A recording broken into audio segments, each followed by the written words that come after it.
The conference room air conditioning was making that specific death rattle that means you're about to lose a compressor.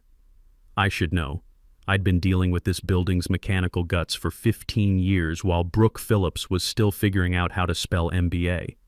But right now, the only thing louder than that dying AC was the sound of my career getting executed.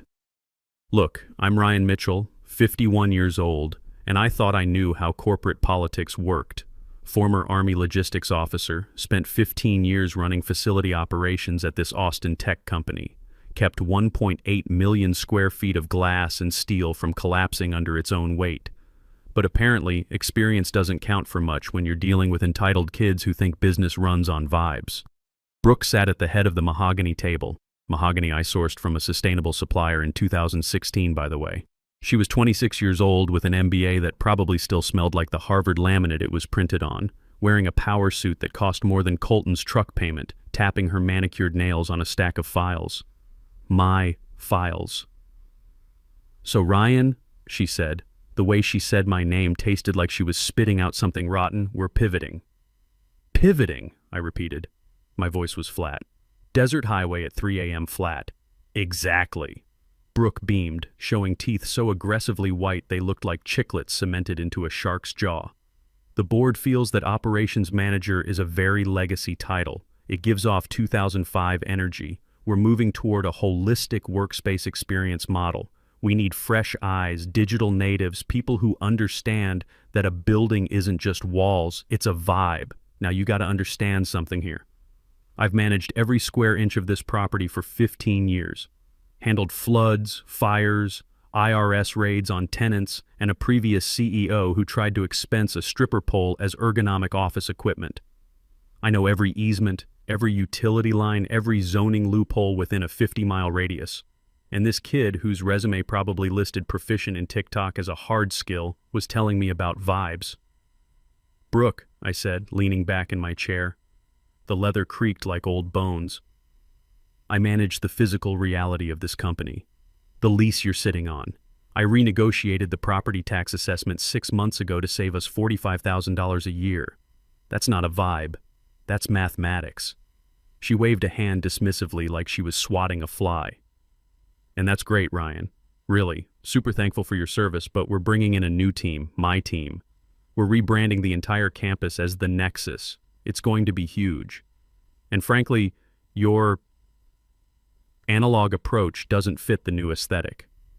The silence that followed was heavy, the kind of silence that usually precedes a court-martial or a lawsuit. I looked at her, really looked at her, and realized she wasn't joking. This wasn't a negotiation. This was an execution. "You're firing me," I stated. "We're sunsetting your role," she corrected, flashing that corporate smile again. "Effective immediately. HR has already processed the paperwork. Severance is, well, per the standard clause, 1 week. We need your badge and your laptop. Now, here's the thing that really got me. 1 week. 15 years of keeping this architectural ego trip from falling apart, and I get 1 week of pay and a kick in the teeth." My blood turned to ice water. It wasn't sadness. It wasn't fear. It was cold, sharp clarity, like swallowing a frozen razor blade. "Fine," I said. I didn't scream. I didn't cry. I didn't throw the pitcher of cucumber water at her head, even though the physics of that trajectory played out beautifully in my mind. I just stood up. "Great. Love the attitude," Brooke chirped, mistaking my shock for compliance. She spun her laptop around, brand new MacBook Pro that she clearly didn't know how to use properly. "I'll just need you to sign this NDA. Oh, and Ryan, make sure you clear your personal stuff out by noon. We have the painters coming at 1 p.m., going for Arctic gray on the walls." I walked out of that conference room, my boots clicking on the polished concrete like gunshots echoing in a tomb. My office was down the hall, corner unit with a view of the desert mountains and the parking lot. The parking lot I designed. The parking lot where CEO Jordan Walsh parked his obscene Lamborghini every morning. Let me tell you what happened next. I grabbed a cardboard box from the supply closet and started packing my life. My stapler, my framed army commendation, a half-dead succulent that had survived longer than most of the relationships in this building. I could hear Brooke in the hallway laughing with one of her new hires. Yeah, the old guard is out, she was saying, her voice carrying like a foghorn of stupidity. He didn't even fight it. Total analog dinosaur. We're going to reset all the admin permissions this afternoon, switch everything to biometric access. Now, here's where Brooke made her first mistake. She said this afternoon. I looked at my computer screen. They hadn't locked me out yet. Rookie error. In facility management, you cut the digital throat before you cut the physical one. You lock the accounts while the person's still in the meeting. But Brooke was too busy high-fiving herself to follow basic security protocol. I sat down at my desk. My hands weren't shaking. 15 years in the Army teaches you steady hands under pressure. I opened the shared drive and found exactly what I was looking for. There it was. The master operations folder I built from scratch, the digital skeleton of the entire company. Now here's something most people don't understand about facility management. It's not just about fixing broken toilets and changing light bulbs. It's about documentation, contracts, legal frameworks, the boring stuff that keeps buildings from getting sued into oblivion. I didn't delete anything. That would be amateur hour, and it would get me arrested. No, I did something much more surgical. I went into the user permission settings for the sublease agreements. Those deeply buried, mind-numbingly boring PDF files that dictated who legally owned the rights to use the land beneath these buildings. Look, here's what I found. My name was listed as primary administrator. Brooke's name? Read-only access. I smiled for the first time that day. It wasn't a nice smile. It was the smile of a coyote spotting a three-legged rabbit. I dragged specific files onto my personal cloud drive, easement addendums, 2018-2024, and land use authorization, Shell Corp. Then I opened the system logs and turned off notification sounds for external exports. Basic operational security, something they clearly never taught at Harvard Business School. Hey, Ryan! Brooke's voice cut through my concentration like fingernails on a chalkboard. She was leaning against my doorway, holding some kind of green sludge in a mason jar. Chop, chop. Noon's approaching fast. Just clearing out my personal emails, Brooke, I said, keeping my voice sweet as antifreeze. Wouldn't want you accidentally seeing my fantasy football updates. Whatever, just hurry up. I grabbed my pathetic cardboard box of career memories and walked past her. Could smell her perfume. Something that reeked of entitlement and daddy's money mixed together. Good luck with the rebranding, Brooke, I said, stepping into the elevator. I hear Arctic Gray is very unforgiving if you don't prep the primer correctly. We'll be fine, she sneered. We're disruptors. The elevator doors closed like a guillotine, cutting off her smug face. I stood alone in that metal box, descending toward the lobby with 15 years of my professional life reduced to office supplies rattling in a cardboard box. But inside my chest, something had ignited, a cold, methodical fire. You gotta understand, they thought they were disrupting the industry. They had no idea they just declared war on the wrong veteran. The Texas sun hit me like a blast furnace the second I stepped outside. October in Austin, 106 degrees of pure, dry heat that sucks the moisture out of your soul before you know you're sweating. Usually I hate it. Today it felt appropriate. If the world was going to burn, might as well have the weather match. I walked to my truck, 2018 Ford F-150, practical and reliable as a military-issued rifle. Tossed the box into the passenger seat where it landed with a sound like broken dreams. Sat there for a minute, gripping the steering wheel until the hot leather burned my palms. I needed that pain, needed to focus. Here's what really got under my skin. 15 years. I'd missed my nephew's high school graduation for a weekend zoning hearing. Worked through pneumonia because the fire inspector was coming and I was the only one who knew where the updated sprinkler schematics lived. Given them my blood, sweat, and every weekend for a decade and a half. And they replaced me with a kid who probably thought escrow was some kind of cryptocurrency. I drove home to my ranch house on the edge of Cedar Park, where suburbia gives way to hill country's scrub brush and limestone. It's quiet out there, organized, my base of operations. Kicked off my boots, poured lukewarm tap water into a glass. Didn't deserve ice yet. Not until I figured out my next move. Went straight to the spare bedroom that most normal people use for Peloton bikes they never touch.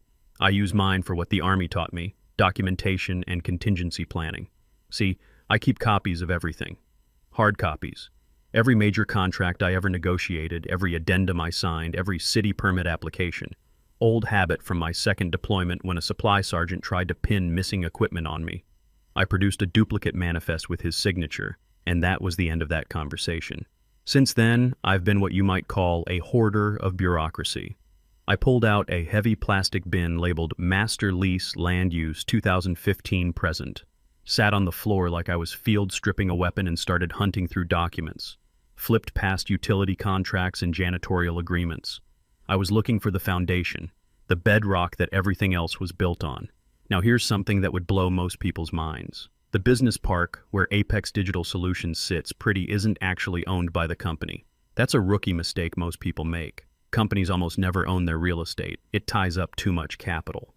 No, the land was owned by a holding company, a shell entity created by the original founders back in the 90s, when Austin was still weird instead of just expensive.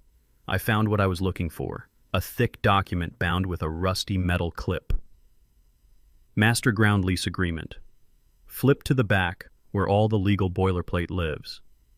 Most people skip that section because it's boring as watching paint dry. To me, that boilerplate is pure poetry. It's where the knives are hidden. I remembered a conversation from 6 years back. The old CEO, Preston Ford Sr., had been paranoid about hostile takeovers, corporate raiders circling like vultures.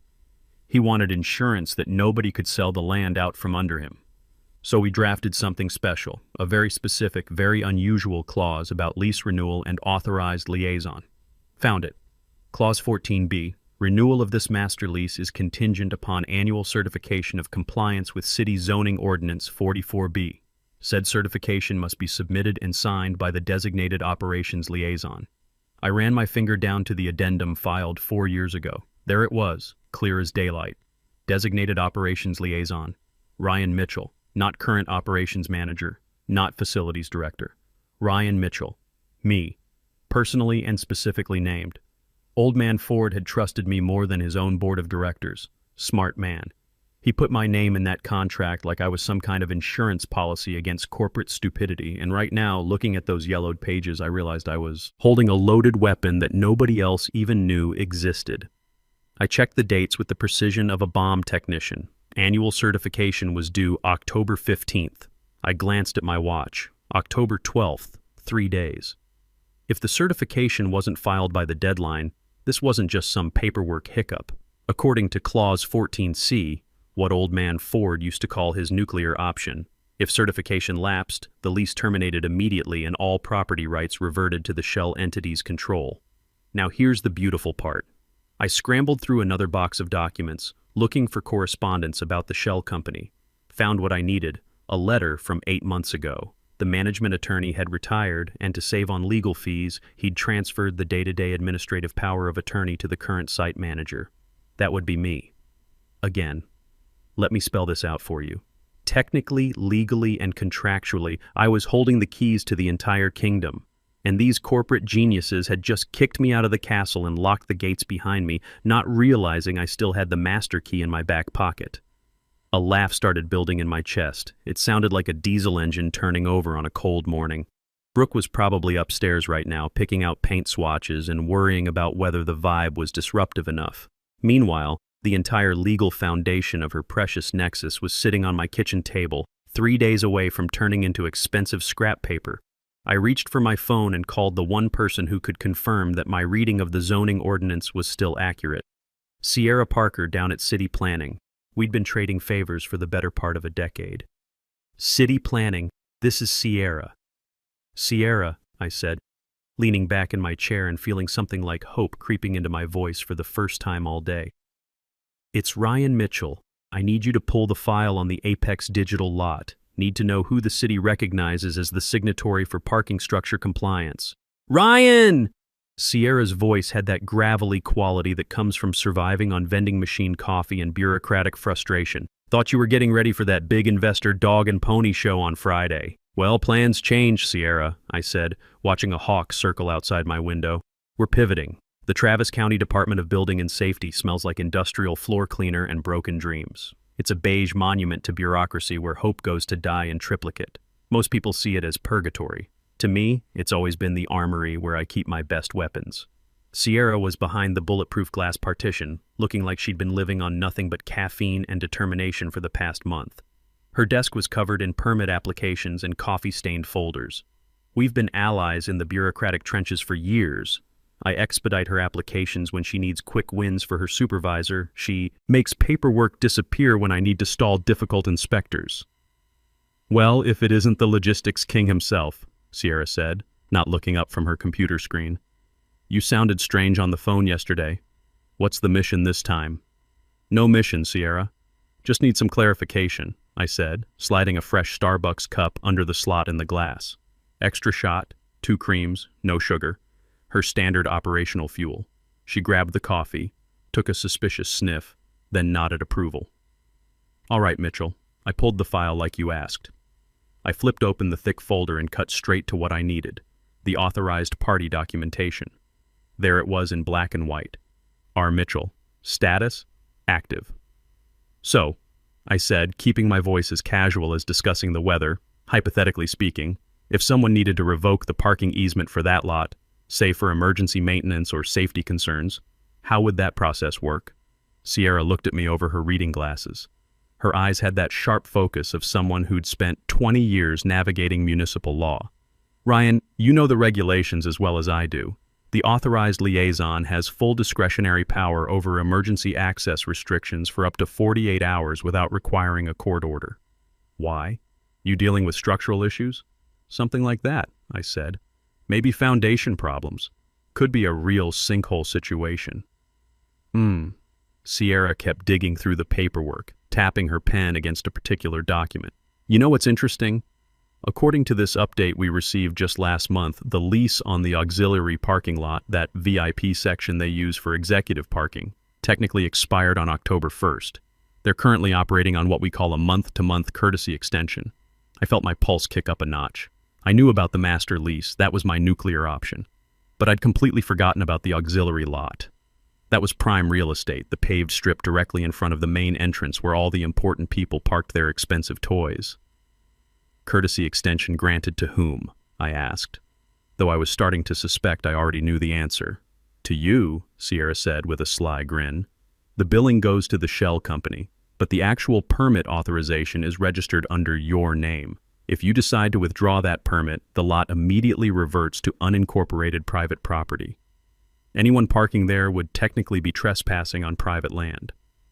I felt a wave of pure, predatory satisfaction wash over me. It was better than winning the lottery, better than finding money in old uniform pockets. This wasn't just revenge anymore, this was poetic justice served with legal precision. Thanks, Sierra, you're a lifesaver. I know I am, she said, taking another pull of coffee. You look like hell, by the way. They working you too hard up there? You could say that, I replied, gathering up the paperwork. New management style, lots of energy. Very disruptive. I walked out of that building with copies of every permit and authorization in my messenger bag. The afternoon heat was still brutal, but I barely noticed it. Got in my truck and spread out the city planning map on my dashboard. Old school paper, not some digital nonsense that could be hacked or manipulated. I traced the property lines of the Apex campus with my finger. Brooke and her team of digital natives saw a tech campus full of potential Instagram opportunities. They saw glass facades and open collaborative spaces, and whatever other buzzwords were trendy that week. I looked at that same map and saw the truth. I saw property boundaries, utility rights of way, zoning variances, and legal frameworks. A delicate house of cards held together by signatures and permits, most of them mine. They thought they could swap me out like a defective printer cartridge. Problem was, they forgot I was the one who'd programmed the entire system. My phone buzzed with a text from Colton Davis, the HVAC contractor who'd been keeping this place running for 8 years. Solid guy, fellow veteran, the kind of worker who shows up on Christmas when pipes burst. His message hit me like a punch to the gut. Boss, new management terminated our contract, said our work uniforms weren't on brand. Brought in some app-based crew that doesn't even have proper tools. Thanks for the steady work over the years. That did it. Colton had twin daughters in high school. He'd worked holiday weekends and never complained about late-night emergency calls. Now some Harvard MBA was cutting him loose to save money for her rebranding circus. I texted back, "Stand by, brother. Don't take another job yet. Big project coming Friday. Cash pay, double overtime." "Roger that," came his instant reply. "What's the target?" I looked at the Apex building shimmering in the distance like a mirage made of glass and corporate arrogance. "We're not fixing anything this time. We're conducting a full tactical withdrawal. Thursday morning, the day before Brooke's big investor showcase, I walked into the post office at exactly 9 a.m., carried a white envelope addressed to Compliance Officer, Apex Digital Solutions. This was the legal requirement. 24 hours constructive notice of lease irregularity. Here's exactly what I knew would happen. Mail carrier delivers it around 11 a.m. to the reception desk. Except Brooke had fired the receptionist and replaced her with some digital check-in kiosk she probably saw at a tech conference. Mail gets dumped in a bin. Some unpaid intern picks it up, sees Compliance Officer and assumes it's the usual boring government paperwork. Gets tossed on a pile to be scanned when we have time. Brooke would never see it. CEO Jordan Walsh would never see it. But when this all went to court, the record would show I'd provided proper legal notice. Military Planning 101. Always cover your 6. I spent the rest of Thursday watching their amateur hour unfold from a safe distance. Brooke was live streaming again, looking more frantic by the hour. "Okay, Nexus family, tiny hiccup," she was saying, sweat visible through her designer blazer. "Our premium caterer had some issues with our payment timeline, but we're pivoting. Food trucks are way more authentic anyway. Much better vibe." I smiled. The premium caterer was probably Ashley Reynolds, who runs the best events in Austin. I'd casually mentioned to her yesterday that Apex's credit rating looked questionable. Ashley doesn't mess around when it comes to getting paid. At 4 p.m. my phone rang. Unknown number. "Is this Ryan Mitchell?" Young voice, definitely stressed. Speaking. "This is Casey from the Nexus. Formerly Apex. I'm the new experience coordinator." Poor kid sounded like she was hiding in a supply closet. "I'm trying to set up Wi-Fi for the outdoor press area, but IT says we need the root password for the external network router. They said you might have it?" I paused, letting the silence stretch. They were locked out of their own outdoor internet. Couldn't live stream their big moment without it. "I might have that information," I said carefully. "But I don't work there anymore, Casey. I believe Brooke called me a legacy issue." I know," she whispered like she was conducting a covert operation. But Brooke's completely losing it, screaming at everyone. "Please, can you just give me the password?" "Sorry, Casey, that would be a security breach on my part. But tell Brooke she should check the master operations folder on the shared drive. All the network credentials are documented in there. What I didn't mention was that I'd left a special file in that folder, not passwords. A PDF titled Network Access Codes.pdf. When opened, it displayed a single image. Danny DeVito holding a sign that read, "You gotta pay the troll toll." Petty? Absolutely. Professional? Not even close. But I wasn't a professional anymore. I was a ghost haunting their digital infrastructure. Friday morning, 8:30 a.m.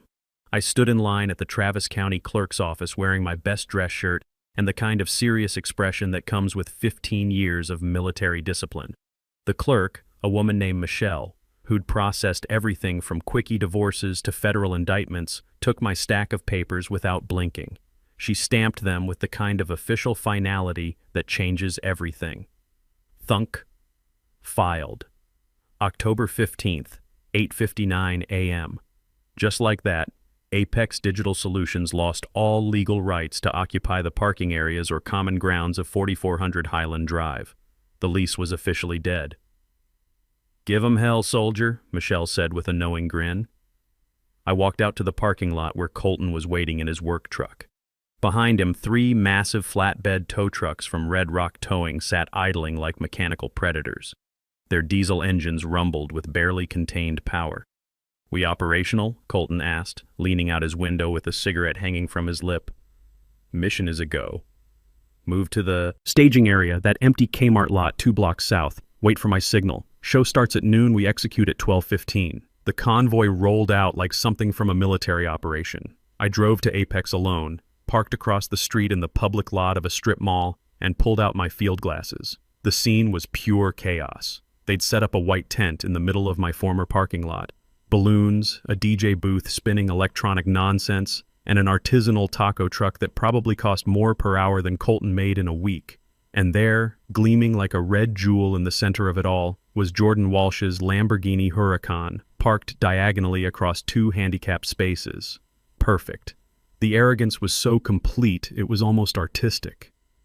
11:30 a.m. Press started arriving. Local news van, tech bloggers with oversized cameras, a few investors in expensive suits. This was exactly what Brooke had dreamed about. Wall-to-wall media coverage for her big moment. Sometimes you really do need to be careful what you wish for.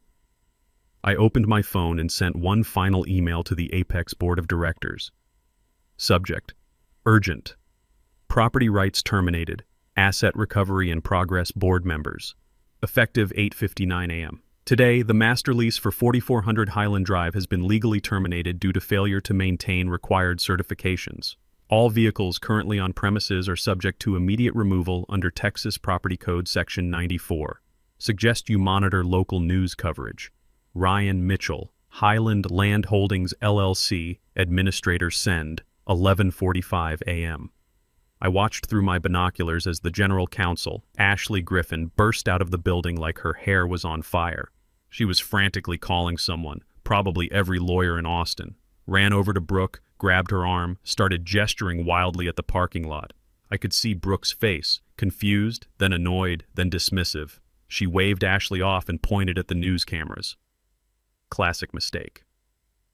She was so focused on her photo op that she ignored incoming artillery. Noon exactly. The music started.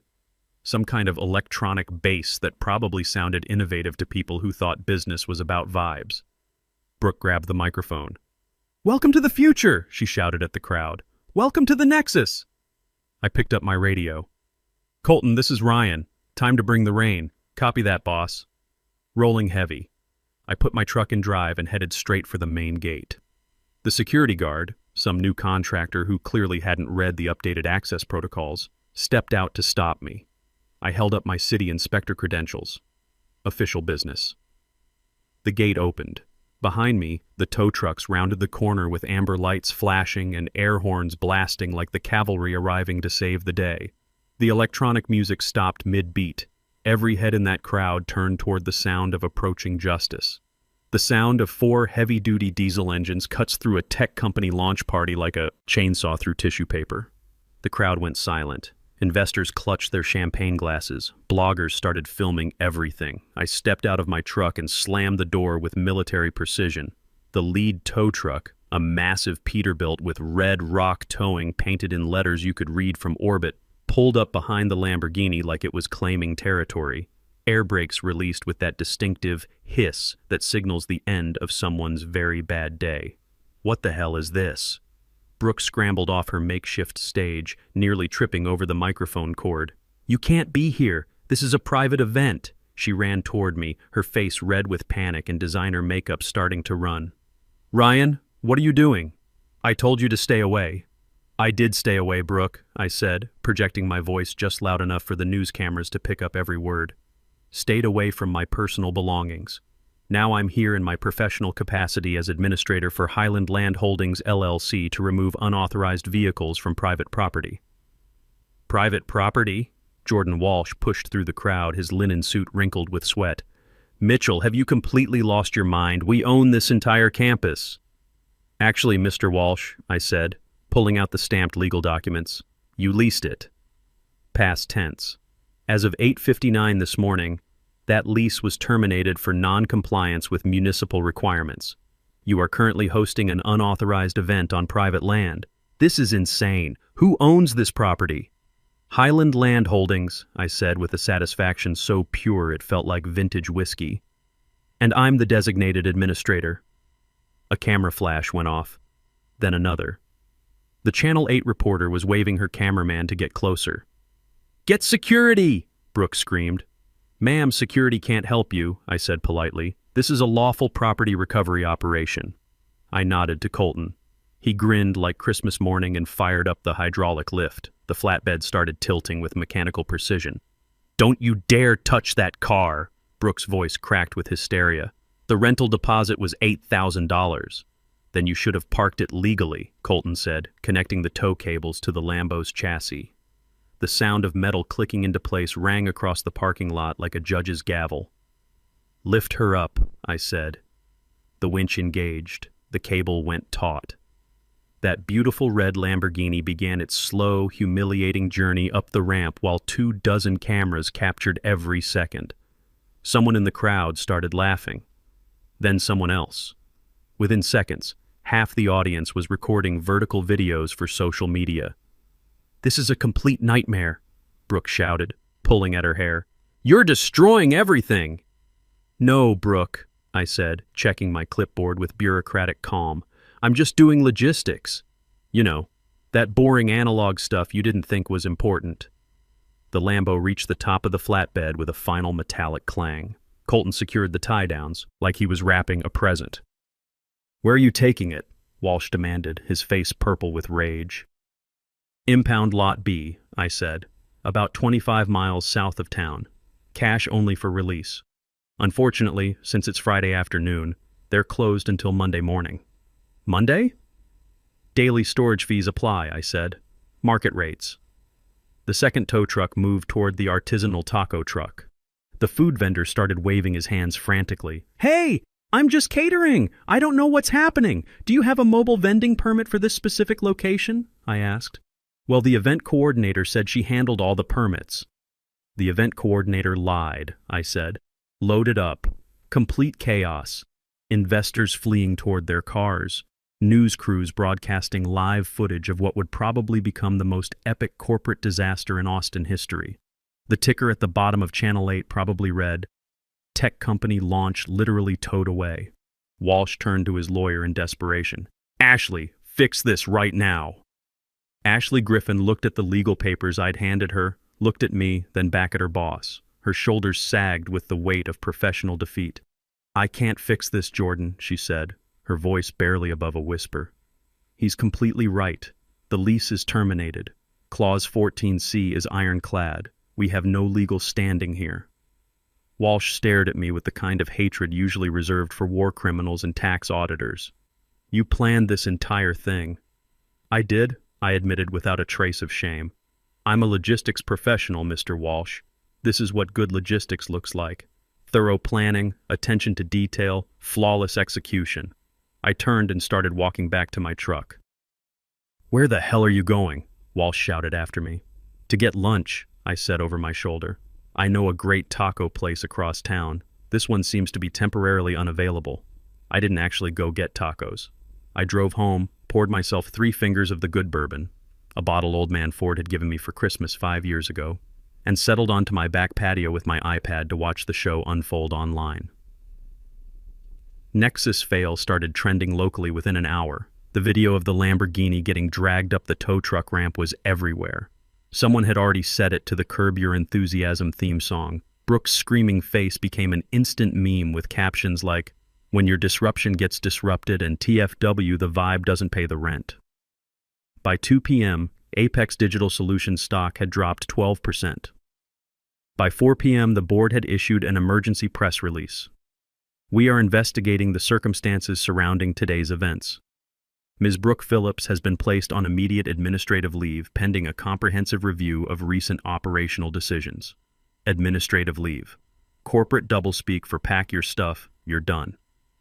At exactly 5 p.m., my phone rang. It was Ashley Griffin. "Ryan," she said, sounding like she'd aged about 10 years in the past 5 hours. "We need to discuss terms." "I'm listening. The board is in emergency session. They want to know what it will take to get the lease reinstated." I took a slow sip of bourbon and watched the sun set over the hill country. "Ashley, you know as well as I do that Clause 14C is irreversible. Once terminated, the property rights have permanently reverted to the shell company. Ryan, please. Relocating the entire headquarters would bankrupt us. There has to be some kind of arrangement we can make." "Actually, there is," I said, feeling generous in victory. "I want my full severance package, tripled. I want Colton Davis and every other contractor you stiffed paid in full, plus interest, plus guaranteed contracts for the next 5 years. Done. Absolutely done. And I want the property lease renegotiated through my company, Mitchell Logistics LLC. Triple the previous rent, with me as the designated property management firm." There was a long pause. "You want us to hire you back as a consultant? To manage the same building you got fired from?" "Not hire, Ashley. You'll be paying rent to the property management company I now represent. If you don't like the arrangement, you're welcome to relocate your headquarters. I hear there's some nice vacant space out by the airport." She let out a long, defeated sigh. "I'll have the contracts drawn up." Excellent. Oh, and Ashley, make sure Brooke gets the memo. I'd hate for there to be any confusion about the new management structure. 3 months later, Mitchell Logistics LLC was managing facilities for half the tech companies in Austin. Turns out, when you actually know what you're doing and have a reputation for getting results, word spreads pretty fast in a town like this. Brooke Phillips? Last I heard, she was doing brand consulting for startups out of a WeWork space. Still talking about disruption and vibes, I'm sure. Some people never learn that business is built on foundations, not Instagram posts. Colton's doing great. His company landed the exclusive HVAC contract for the entire Highland Business Park. His daughters both got into UT, and he bought a new truck. American-made, naturally. As for me, I've got my corner office back, except now I'm not an employee. I'm the landlord's representative. The view's the same, but the perspective is completely different. Every morning I look out at that parking lot and remember that sometimes the best revenge isn't getting even, it's getting promoted. The Lamborghini, by the way, stayed in impound for exactly 72 hours before Walsh paid the $20,400 in storage fees to get it back. But by then, the story had gone national. The insurance company for the rental placed a hold on the vehicle pending investigation of irregular usage circumstances. Took them 3 weeks to sort that mess out. Justice, it turns out, has excellent timing.